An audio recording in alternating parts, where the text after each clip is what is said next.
Olá, meus amigos, muito bom dia a todos vocês. Sejam muito bem-vindos a essa meditação. Hoje, nesta sexta-feira, dia especial em que comemoramos a solenidade da apresentação da Virgem Maria ao templo. Por meio dessa liturgia tão belíssima, o Senhor quer agraciar toda a igreja com um convite especial para a participação da Santa Missa, para a oração, para a revisão de vida também. Devemos apresentar ao Senhor nosso coração, nossa disposição, nossa vontade. Então, que belo costume é esse, mantido até hoje na Santa Igreja, de apresentar no templo, aquela alma que tão jovem deseja consagrar-se a Deus, deseja prestar a sua vocação ali, deseja servir à vontade do Senhor, conhecê-lo, amá-lo, adorá-lo, prestar culto, louvor, adoração a Deus. E, de fato, São Joaquim e Santa Ana, mães da Virgem Maria, diante de todo o portento que foi seu nascimento, de concepção natural, mas com certeza milagroso, pois eles eram já tidos por estéreis, e tiveram a Virgem Maria. E o que se prenunciava a respeito de sua vida era grandioso, que ela seria aquela que, unida a Deus, unida ao Espírito Santo, unida em matrimônio a São José, que a protegeria, a guardaria, seria a mãe do Redentor. Seria aquela que nos daria Jesus. Um Deus feito homem, Deus que entra no tempo para modificar a tragédia imposta pelo pecado. A morte que assola todos aqueles que estão sobre essa condição. A dor e as paixões que inclinam nosso coração para o mal.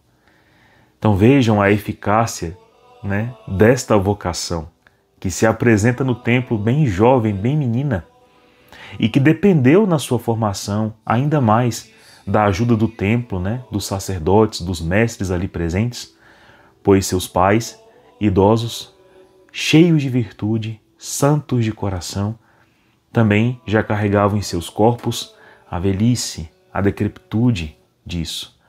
É certeza que o Espírito Santo os fortaleceu de uma força de sobremaneira para que ela fosse capital de uma sabedoria, de uma graça, para conduzir o menino, Deus, nos passos da verdade, da obediência, da religião, do amor, da graça.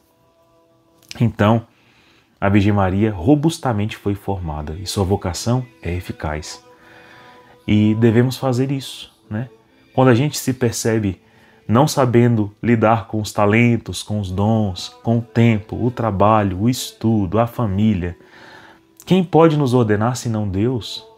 E muitas vezes, a gente não sabendo empreender, criamos aquele medo que não devemos ter para com Deus,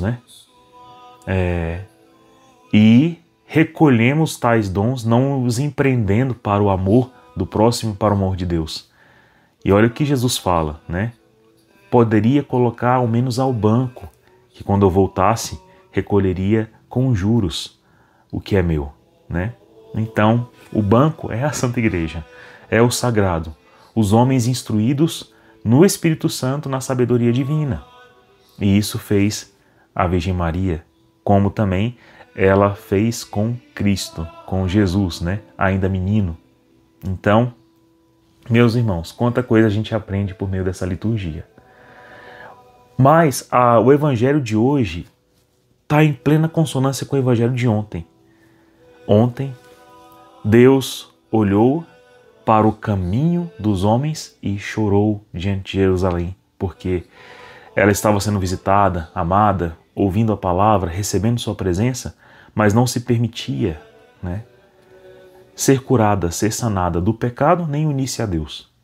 Então imagine, Jesus, que é todo um homem, então ele está dentro do tempo, ele sofre aquele padecer no discernimento humano, que nega a Deus.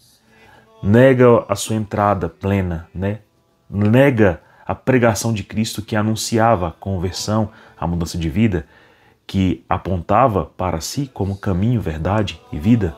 né? Apontava naquela igreja nascente para a presença dele mesmo, a manutenção dele mesmo, né? Para os sacramentos que ele instituiu, mas os corações estavam duros, orgulhosos, né? Tinha uma prática que esperava ser redimida, de religião, de fé, de conduta, mas quando essa redenção chegou, não foram de bem receber, né? Então Jesus chora. Mas ele chora porque Jerusalém não estava destruída, mas ele, tendo onisciência, onipresença, né? Onipotência divina, ele vê todo o tempo, há todas as possibilidades, o sim e o não do homem, o dia de amanhã, o dia de ontem e o presente. Humanamente ele chora o presente porque Deus está conosco, Emmanuel conosco, sofre conosco. Mas ele viu também na sua onisciência que Jerusalém seria destruída, seus muros invadidos, seu templo saqueado, profanado, que ele seria crucificado, mas também viu a ressurreição. Então seu choro não é inconsolável. Seu choro, ele é autêntico no tempo presente. E ele só é onisciente porque Jesus, vendo que a resolução humana seria insensata, né? No porvir, no dia de amanhã e depois de amanhã, né? Depois da sua entrada, na sua crucifixão. Então, Deus chorou. Veja que o que ontem moveu o coração de Deus ao choro, à lamentação, à tristeza, bem cabida, né? Porque é uma tristeza que o homem não se converta. Hoje gera um sorriso no coração de Deus. A apresentação de sua mãe, por exemplo, é um sinal claro de que atender ao chamado de Deus para a conversão, para se consagrar, para se retirar deste mundo, que eu digo nas paixões desordenadas, né? Para voltar-se para Deus, é eficaz, é possível. Hoje mesmo recebi uma mensagem muito bela de um amigo que me felicitou pelo aniversário, né, que foi dia 19, e ele falava que via aceso em meu coração o desejo de santidade e que a santidade era possível, ou seja, que por meio de um testemunho tão simples como esse, né, ele percebia que é possível sim a santidade, ela é alcançável. E eu fiquei muito feliz por isso, porque durante muito tempo da minha vida também, quem de nós não pensa que é impossível, né? Mas ali, a Virgem Maria, ainda criança, ainda pequena, filha de idosos, sábios, santos, mas idosos, entra no templo e dispõe sua vida. Não é assim que devemos ser? Porque a gente dispõe nossa vida para os erros também muito precocemente. E se a gente interromper esse caminho de decrepitude, de perdição, de tristeza, interromper com um caminho de alegria, né? Por isso, vejam, a criança batizada, ela entra na graça de Deus precocemente porque a autoridade de seus pais sobre aquela vida é máxima.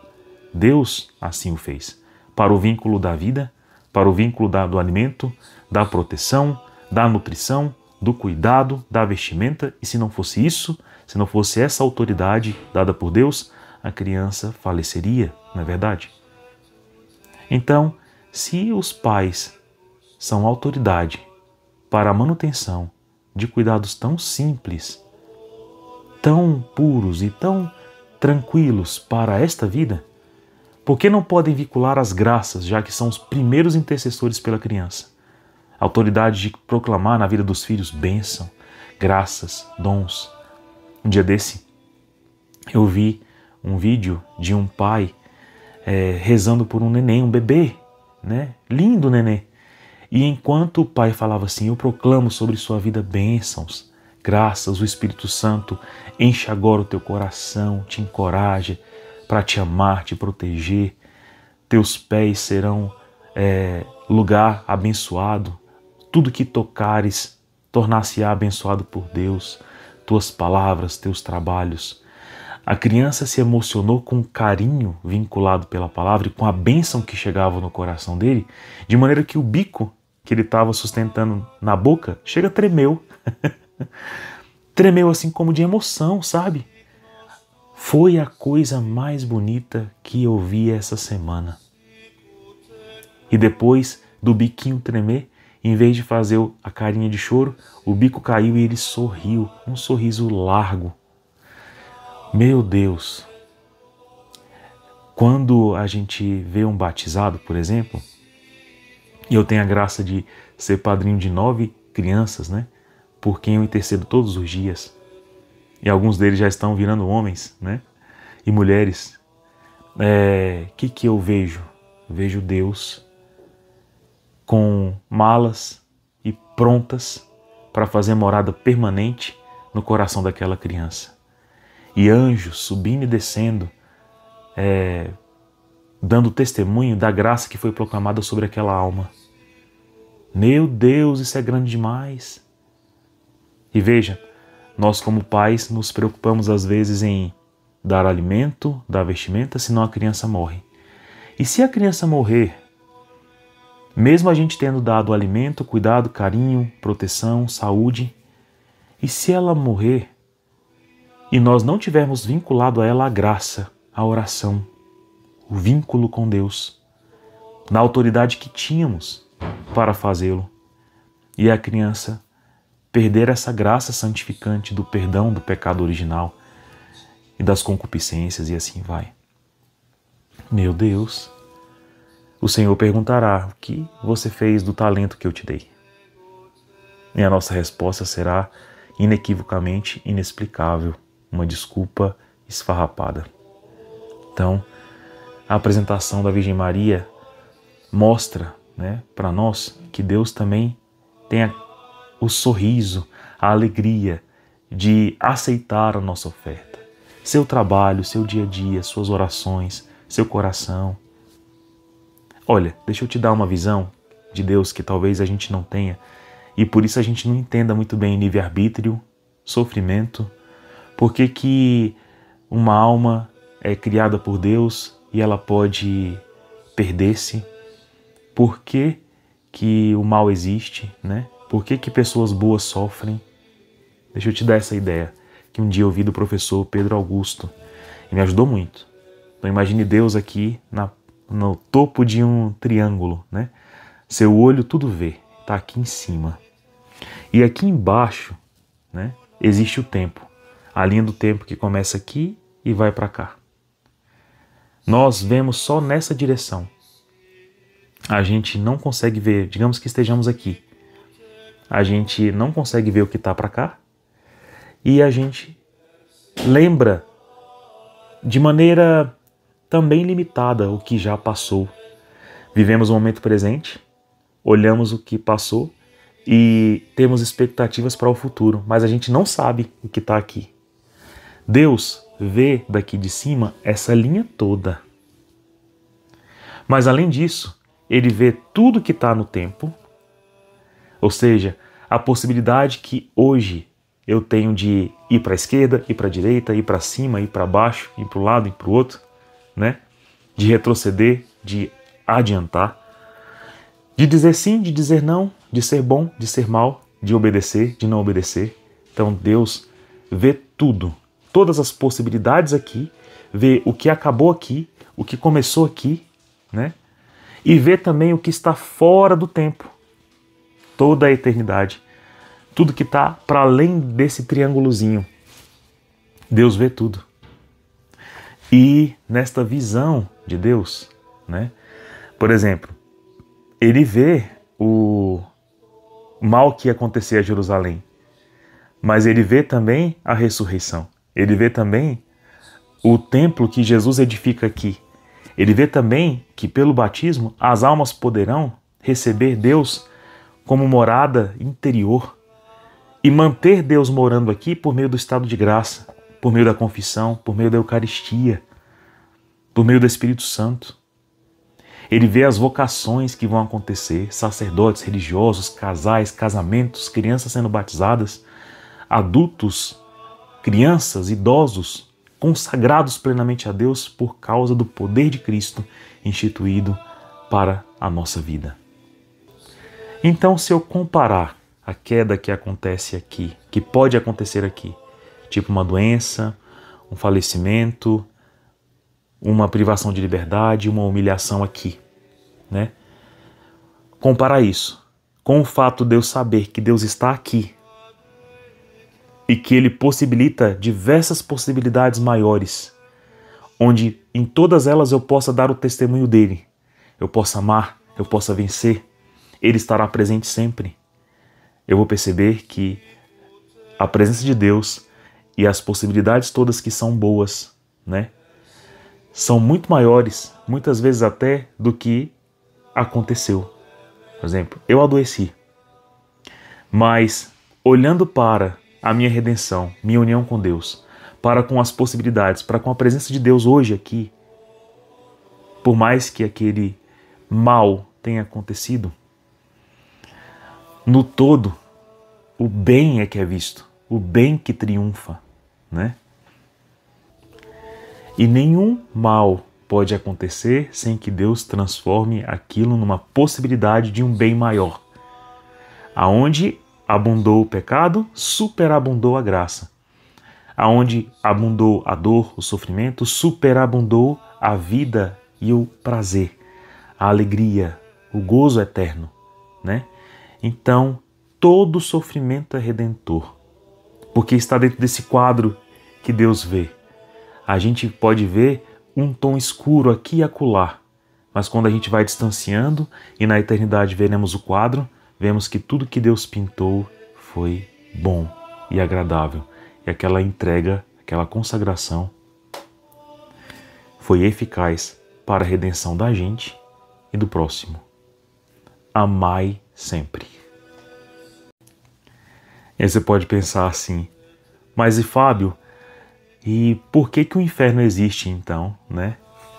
Uai, o inferno existe também porque alguns males escolhidos por alguns homens que foram maus e tudo mais, precisam, né, de justiça. Por exemplo, não vou colocar aqui nomes, mas existem homens que durante o regime dos sovietes, nos gulags, mataram mais de 20 milhões de pessoas. Existem governantes que mataram durante o período do nazismo mais de 4 milhões de pessoas e planejavam matar mais. Tem como pagar isso assim, tipo, de alguma maneira nessa vida, né? Por exemplo, prisão, morte, privação de direitos. Não tem, né? Não tem.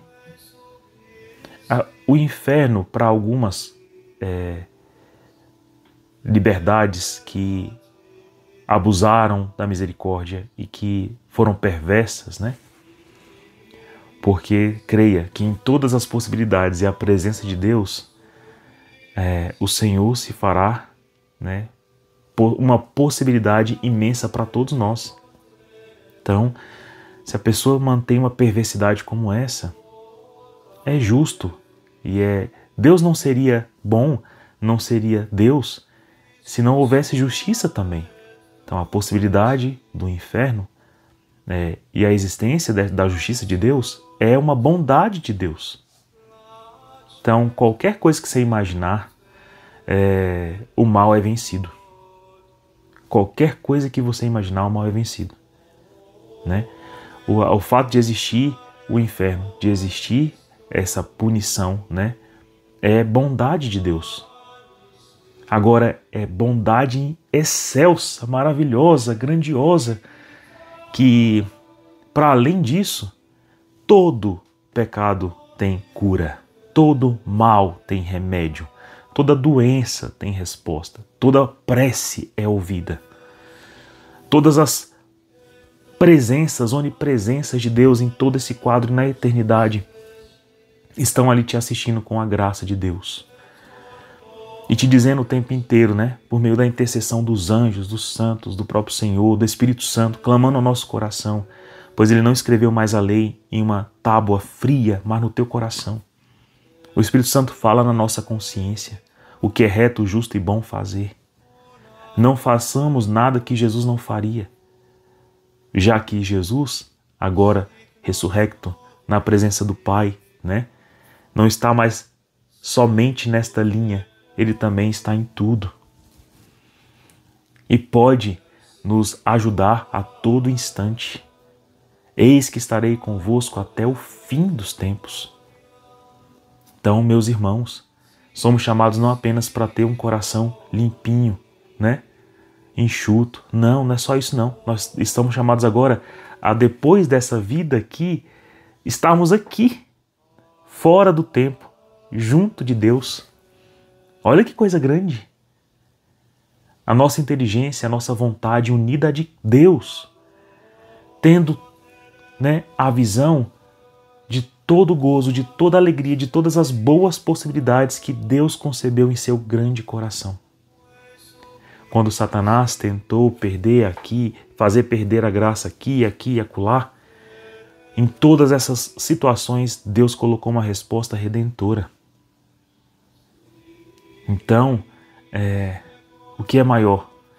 Se a minha escolha futura daqui a 15 minutos for fazer o mal como roubar, ou o fato de que, entre todas as opções, eu posso, em todas elas, ser redimido por Deus pelo meu arrependimento, pela minha união e pelo meu desejo firme de manter-me com Cristo.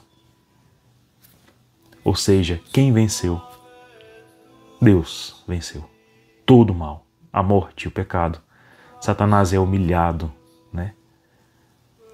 Portanto, meus irmãos, Jesus chorou quando viu Jerusalém entregue, né, naquele momento, naquele tempo, a uma insistente recaída e desejo de ir contra Deus. Mas Deus sorri diante dessa menina que sobe as escadarias do templo para consagrar-se a Ele, e seria ela a mãezinha do céu, a mãe de Deus, de nosso Senhor Jesus Cristo. Seria ela o coração puro, doce e singelo, que abraçaria todas as virtudes, porque isenta do pecado, consagrada e separada por Deus, esta linha dela aqui na terra seria toda limpa. E um momento eterno marcaria a sua vocação. Eis aqui a serva do Senhor, faça-se em mim a tua vontade. E como ela cumpriu isso até o fim, hoje ela está unida a Deus. É isso que Jesus contempla hoje no Evangelho. Minha mãe e meus irmãos são aqueles que fazem a vontade do meu Pai.